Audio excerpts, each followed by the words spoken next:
Au nom du Père, du Fils et du Saint-Esprit. Amen. Amen. Mes très chers frères et sœurs, nous sommes en ce dernier jour de la Pentecôte, ce 7e jour, ce 7e don, qui est appelé couramment la crainte de Dieu. Alors on a beaucoup parlé à ce sujet parce qu'on s'est dit, tout le monde s'est dit, mais pourquoi devrions-nous avoir peur de Dieu? La crainte de Dieu, vous êtes sûr? Et c'est vrai que, vu comme ça, cela peut choquer. Mais en fait, comme pour les autres mots, on a résumé.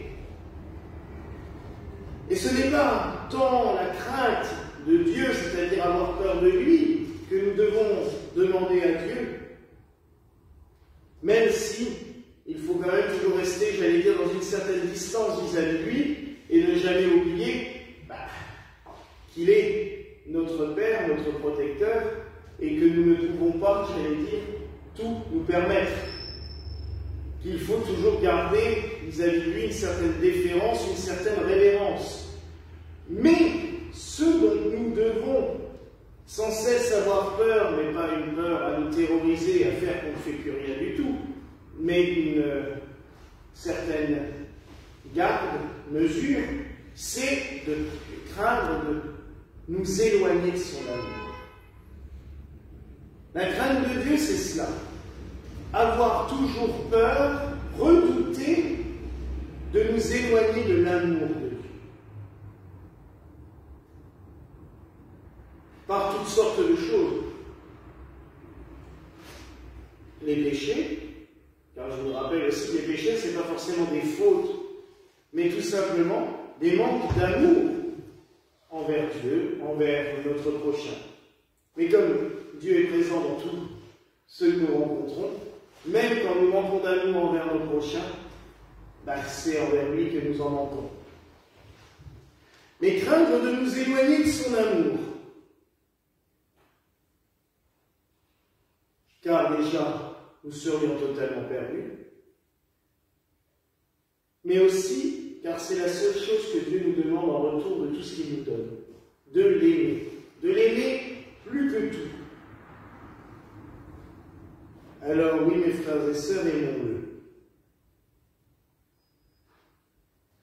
Ce dernier jour de la Pentecôte, c'est aussi les 4 temps, le samedi des 4 temps de Pentecôte.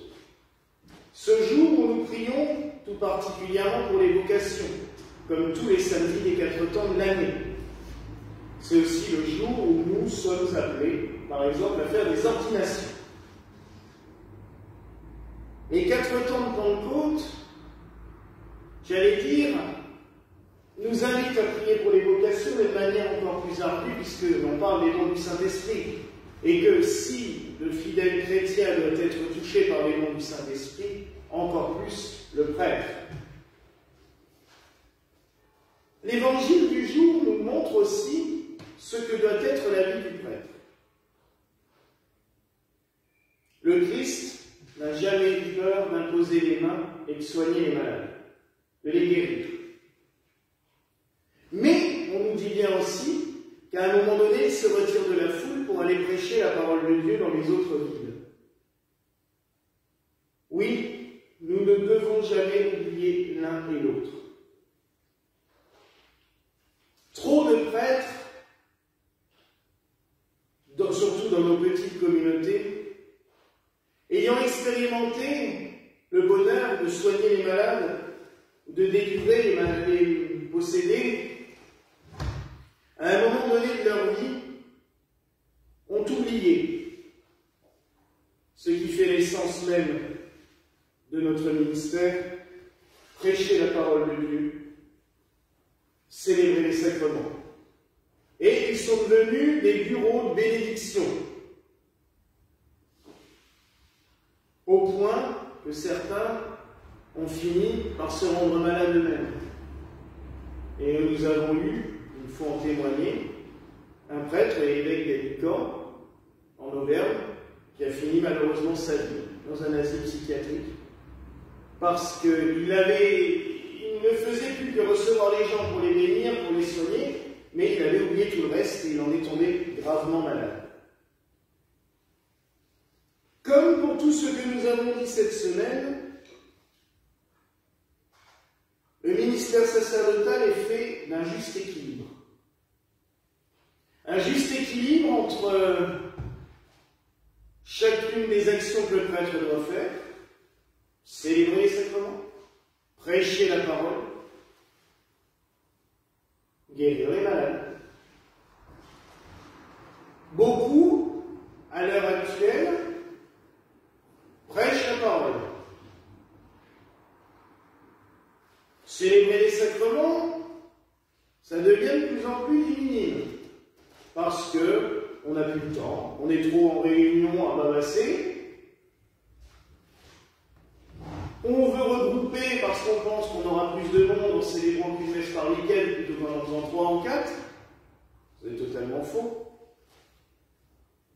Certains s'en sont rendus compte. Et alors, guérir les malades, n'en parlons plus. Pour les 3/4, c'est totalement fini. C'est un ministère qui n'existe même pas. On ne veut plus parler des charismes de l'Église. Alors que le Christ nous a donné cet ordre. Guérir les malades. Sans cesse. Qu'est-ce que ça coûte à un prêtre quand quelqu'un vient lui dire « Mon Père, priez pour moi parce que je suis malade », de poser ses mains sur son front, ou sur sa tête, et de demander à Dieu de le guérir. Rien.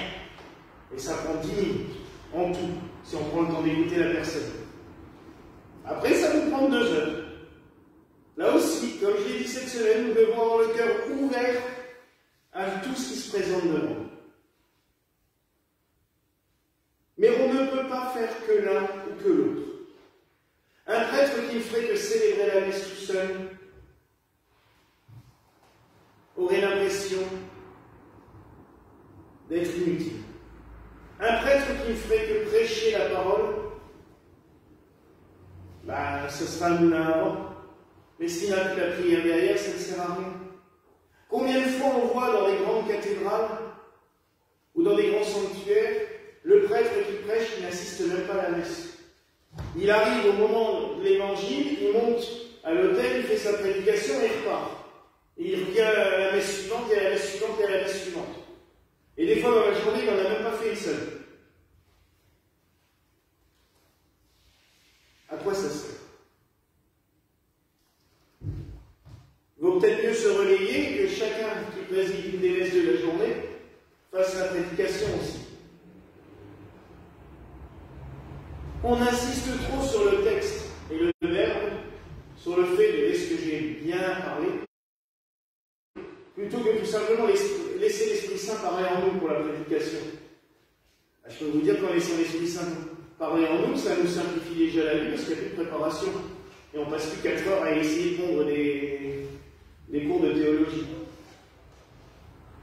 Et ces 4 heures qu'on gagne, on les donne aux malades, pour leur imposer les mains, pour les soigner, pour les guérir. Au nom de Dieu, nous on ne fait rien, on est que des transmetteurs. Mais c'est le boulot du prêtre. Et il doit le faire. Et enfin, célébrer les sacrements. Comment recevoir l'Esprit Saint? Comment pouvoir transmettre la guérison de Dieu? Comment pouvoir être à l'écoute de chacun et de chacune si on n'a pas les sacrements qui nous nourrissent? La prière, la foi. Quand nous communions, nous recevons tellement de grâce. Et c'est cela que nous pouvons retransmettre autour de nous. Donc il faut célébrer les sacrements. C'est essentiel, important. L'évangile d'aujourd'hui est d'une clarté limpide, je trouve. Oui, mes frères et sœurs, nous devons prier pour avoir des vocations. Car le monde en montre cruellement, dans toutes les églises. Et ce n'est pas une question de savoir si on est marié ou pas marié. Puisque nous le voyons bien, même les églises où nous pouvons nous marier, les vocations ne se bousculent pas au portillon, nous n'avons pas 40 000 candidats qui attendent à la porte.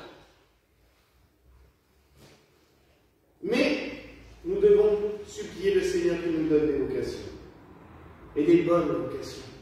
Des gens qui soient totalement engagés. Alors oui, le ministère sacerdotal peut demander d'autres fonctions.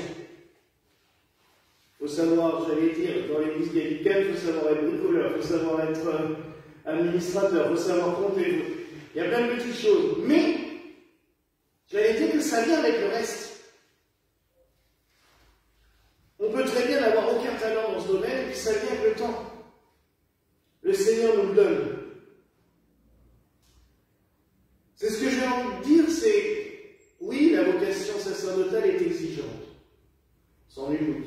Mais les grâces que l'on reçoit en retour sont tellement fortes et tellement puissantes que, en fait, à la fin, ça devient facile. Ça coule de source, je dirais. Le Seigneur est là, il nous guide, il nous conduit par l'Esprit Saint. Donc oui, en ce jour, supplions le Seigneur de nous donner de nombreuses et de saintes vocations sacerdotales. Et religieuses aussi d'ailleurs, parce que une église a besoin aussi de religieux et de religieuses qui prient. Le prêtre, dans le feu de l'action, n'a des fois pas toujours le temps de prier tranquillement, de méditer, de contempler. Et c'est pour cela que nous avons aussi besoin de vocations contemplatives, qui prient, qui méditent pour nous. C'est un juste équilibre. Alors oui, mes frères et sœurs, en ce jour, prions tout particulièrement l'Esprit Saint. Déjà qui nous empêche de nous éloigner de son amour, qui nous aide à toujours rester à son ombre, baigner dans son amour. Et encore plus pour les prêtres, les futurs prêtres ou ceux qui veulent s'engager. Que l'amour de Dieu les baigne toujours, qu'il soit toujours empli de cet amour. Et la grâce leur sera donnée, sans aucun doute, comme ce fut le cas pour le Saint Curé d'Ars ou pour tant d'autres saints. Oui, Seigneur, envoie ton esprit, qu'il renouvelle ton Église et qu'il l'embrase de ton amour. Voilà la grâce que je vous souhaite au nom du Père, du Fils et du Saint-Esprit. Amen.